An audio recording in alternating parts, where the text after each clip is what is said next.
President Trump doubling down on the original travel ban this morning in a series of tweets stating the Justice Department should have stayed with the original travel ban, not the watered-down, politically correct version they submitted to the Supreme Court. But what exactly is the difference between the two versions of the ban, and will President Trump's Twitter barrage actually create legal hurdles? Joining me now, Jay Sekulow. Jay, thanks for joining us.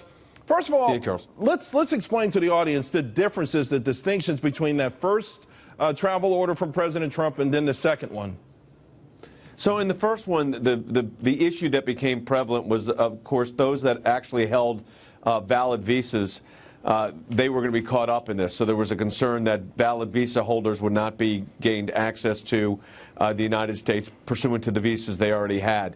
There was also a question on the effective date of when the order was going to take effect and how it was going to be implemented. So you had both the procedural aspect and the implementation aspect, and then substantively the only real significant difference on that was we had a situation where Iraq was able to give us information to not include them within the countries ultimately that had the travel restrictions put in place. I don't think there's a big substantive difference between the two, not significant, although I would say that it did close up some of the questions that existed that would have been subject to interpretation. So I think that the second order, so to speak, is tighter than the first. I think both would have been held constitutional, but the second one is the one that's going to be reviewed, is being reviewed right now by the Supreme Court. Well, we do know that these lower courts, though, have pointed to candidate Trump's comments as their rationale for prohibiting the travel moratorium.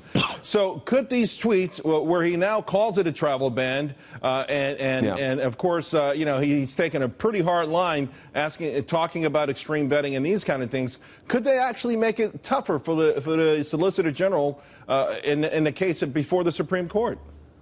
Legally, it should make no difference, because under the Mandel decision, the decision of the Supreme Court of the United States dealing with these kind of, when you look at an executive order, you look at the face of the executive order as long as there was a bona fide purpose for which that executive order was issued. Here it was national security. So they really should not be looking to what I would call extrajudicial, or in this particular case, extra presidential statements that were made during the campaign, or even, frankly, the president issuing a Twitter statement today. And whether you call it a travel ban, a travel restriction, extreme vetting, the fact is the document itself is what could be controlling, and I believe that the president had the constitutional authority, the plenary authority, both statutorily and constitutionally, to do exactly what he did.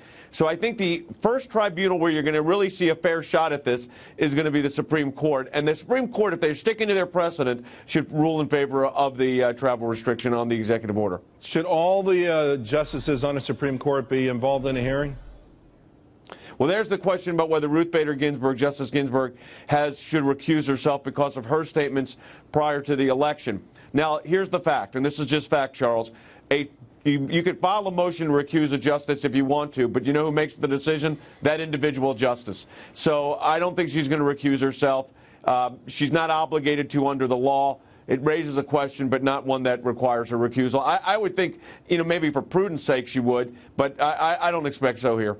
All right, Jay, I want you to stay right there. I want to bring in some more panel to get some other ideas and options on this. Sure. Josh Blackman joins us as well as Ford O'Connell. And Josh, I think you're concerned about the tweets, if I read this right on your Twitter timeline, about the tweets maybe hampering President Trump's case with the Supreme Court? Charles, thanks for having me back. The fact of the matter is the courts are knocking down Trump left and right. He needs to do whatever he can to help the courts out, and these tweets are not helping his policy out. These tweets are calling the courts slow and political. These tweets are saying that he wants to do even tougher vetting. These tweets are saying that he wants to do even more. These tweets give his lawyers an even bigger headache.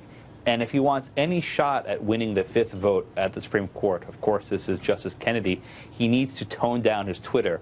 But I think his lawyers have given up on that task.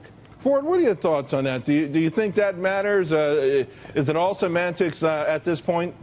Well, I don't think it should matter. Let me start with the first thing that the Ninth and the Fourth Circuit are talking about is Trump's tweets as a candidate. Guess what? Those should be completely out because he's trying to win an election, not execute the laws of the United States as president. So that shouldn't even be considered to begin with. In terms of this, look, I have to take a middle ground between Jay and Josh. I do agree with Jay that, frankly, they should not come in whatsoever. But in Josh's case, guess what? Control what you can control and try not to give yourself any more headaches than you already have.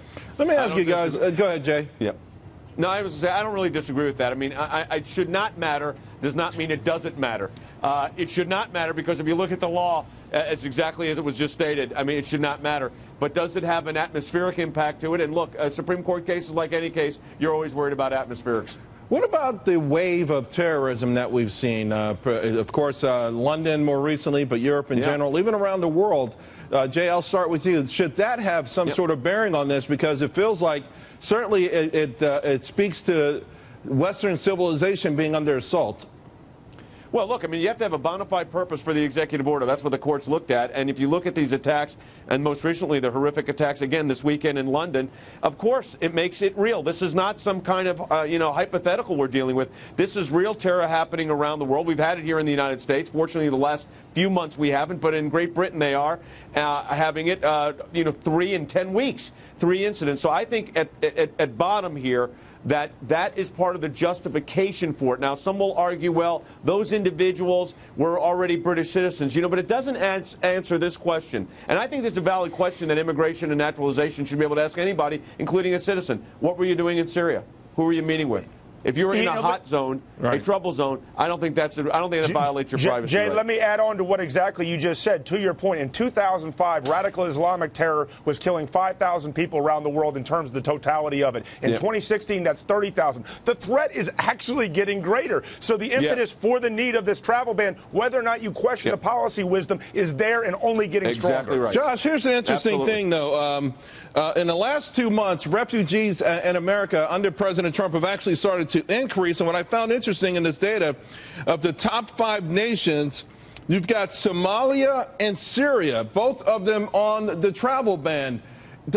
Can someone say, well, listen, we've been letting these refugees in fact, at a greater pace since earlier in the year. Does that matter at all? Well, I think the issue is if something actually, in fact, happens, right, one of these refugees, in fact, does commit some act of terror, that's basically Donald Trump setting up to say, hey, I told you so, and the courts hobbled me. Part of me thinks that what Trump is doing here is he probably knows he may lose here, and he's more or less setting the stage that if something bad, if some terrorist attack happens, he can then pin it on the courts. If so, that's a very ambitious strategy, one that's perhaps self-defeating, but I think this may be what he's going for in the long term. In other words, you don't think President Trump has a good case here? You don't think he's going to win this? Oh, I think he should win. Oh, my God. Under the law, he has the law on his side. Clearly. But this is like asking me, what are yesterday's lottery numbers or what are today's lottery numbers? But Josh, I know what the law was yesterday. I don't know what they will be tomorrow if the court changes its mind. Let me put it this way. If President Obama, who compiled this list, executed this order, would it be constitutional? Absolutely. And that's the entire point here. Well, the lawyers that were challenging said that. They said if this was issued by Hillary Clinton, if she was president, it would be constitutional. The only reason it wasn't in the majority's view is because the author of the executive order was Donald Trump, the President of the United States. Guess what? That's not the way the law is supposed to be. Exactly. That's not the way the law is supposed to be implemented. This is, we've got the showdown at the Supreme Court. In a sense, this is of the court's own making here. The courts have created this constitutional showdown.